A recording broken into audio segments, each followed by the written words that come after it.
Welcome back, everyone. You know the drill. We have a round 2 lower bracket series between Dekzeh, which is how I'm going to hope it's pronounced, and Conflict. So let's get right into this one. As you can see, we're jumping into probably the 1000th Zapdos T-Tar lead matchup this tournament so far. So let's just see how this one plays out. I assume as normal, which is deck does the set check. Still, we're seeing a lot of T-Tar, CB-Tar leads. Could be that goes into right into a Flygon and take the Rock Slide, but Conflict switches out, which to me signals a CB-Tar because his thinking obviously he doesn't want to get in the Rock Slide, so he switches to something that's going to want to come in and take the Rock Slide, which is what he assumes likely to be a Swampert. So he goes right into the Zapdos. So Conflict bringing Cloyster as his spiker, deck bringing Skarmory as his spiker. Obviously, Cloyster has the edge in this. If he spikes here, what I would assume is going to happen next is that deck is going to go right into the Gengar on the spin. Now he just goes for the full Toxic. Didn't even care if he spun up there. Might not even have a Gengar in the back. Just an assumption on my part. Usually in those situations, if a Skarm is going to spike up in the face of a Cloyster, it's because you can play the spin turn and get your Gengar in for free. That's obviously what Conflict probably thought was going to happen, which is why he went to his Gengar instead of just getting the what would have been partially free spin in exchange for his Cloyster being Toxic. Now we're looking at a game. Both have revealed 4. That crit is pretty nice. It's going to make the Skarmory die much faster, so that's always fun. But like I was saying, we're in a situation where both players have shown 4. Back to my earlier point, that is not CB. Surprised he didn't just actually focus punch. Is probably how I would generally lead those situations after that Protect came down, to try and ding whatever came in. Looks like we got a double Flygon game, which might be the first time that's happened. Flygon hasn't had the best showing, or well, it's looked okay. It just hasn't been used a lot. Oh, look, deck did have the Gengar in the back. A lot of these switches are highly calculated. It looks like both players are trying to be a step ahead. I stated in what I'm sure you all watched, which was the pairings and prediction. CALLOUS narrates, or no, that would have been CALLOUS talks. they all need their names. I'm very familiar playing against deck.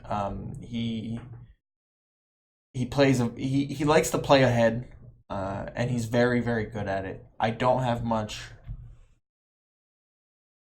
play time against Conflict in advance, if any, really. For as long as I played, he was mostly a GSC guy. CALLOUS has high hopes for him in this tournament, but it looks like he is also trying to play a little bit ahead, and he's doing a really good job of it. That was a great Psychic on the Flygon. Mix Gross obviously doesn't mind the burn as much as normally a Gross would.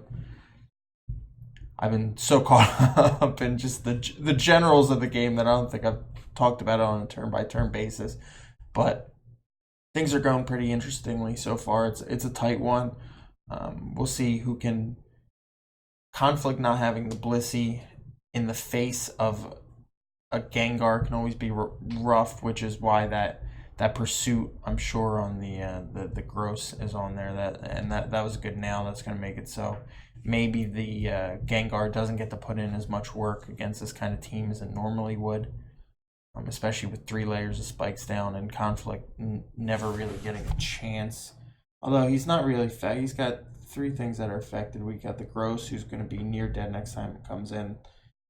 Zapdos, or I mean the Cloyster, Callous, obviously, because Callous is a gaping vagina. And what was the T-Tar at? T-Tar's at 100 too. So we'll see if we can ever get the spin off. That's going to be a big one because deck is without a spinner. So obviously, I don't know if you guys know this, but usually the player who gets the spin off and doesn't have 3 layers of spikes on his end usually ends up better. And we'll just do quick checks on those. He just doesn't even go for the spin.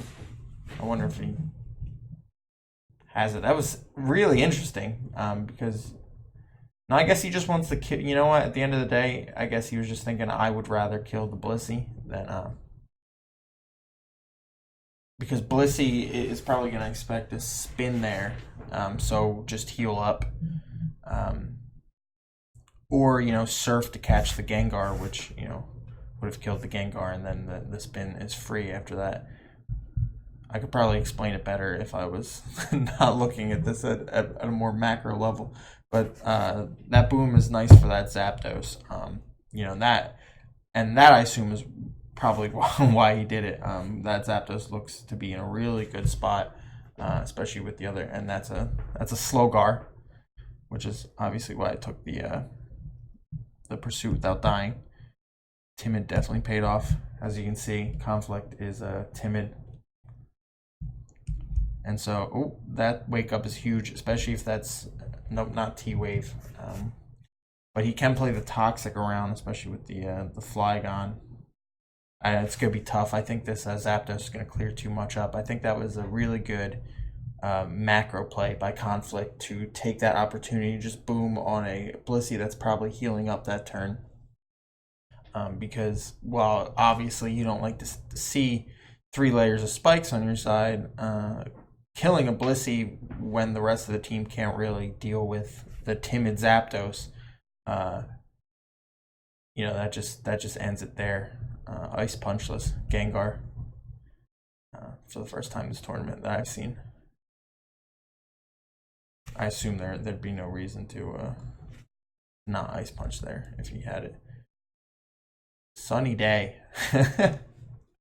All right, not going to make much of a difference, I think, as the game comes to an end, but it's fun nonetheless. Surprised you don't see a Snorlax in the back there to really be one of those Suicune Snorlax sunny day teams that we've seen so many times, and I'm pretty sure all of us love with a passion.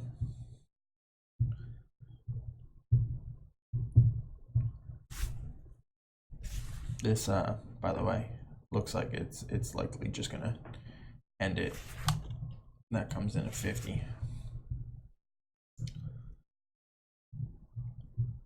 That or the timid Zapdos.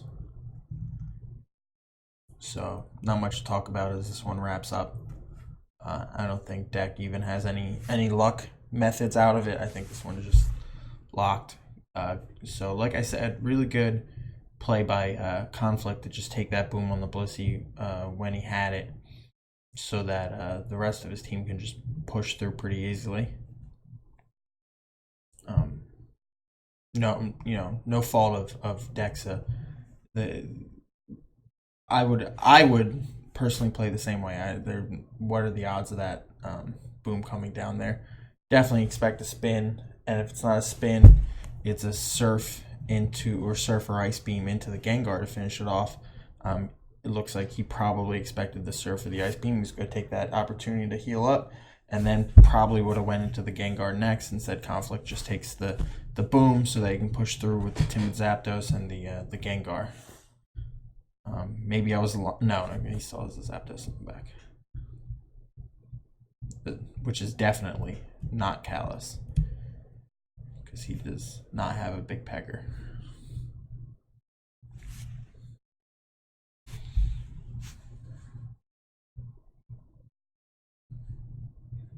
Would have been funny though if the Kraken hit the surf and then maybe killed it. I got so locked in on other stuff. Did we even see if it? That was its first rest turn, because then conflict went right into the boom. Dekzeh attributing the loss to not paying attention to his own Gengar shit. So yeah, he threw his Gengar away, which obviously, as I mentioned earlier, his Gengar had a great, especially assuming Ice Punch, maybe T-Bolt, had a very, very good matchup once the Metagross went down. And even then, at that point, it was fine because Gross really couldn't switch into attack again. Likely. But he could also just wait it out. So the Gengar had a very good endgame matchup, and he just threw it away for free, which kind of decided how the rest of the game went. Although, even in that situation, the Gengar does have a great matchup, but Conflict Zapdos has a better matchup, especially since it outspeeds the Gengar. But anyway, yeah, throwing it away for free is never something you want to do with a Gengar, in case you needed to be told that. That's a pro tip. You can take that one for free. Anyway, let's jump into game 2.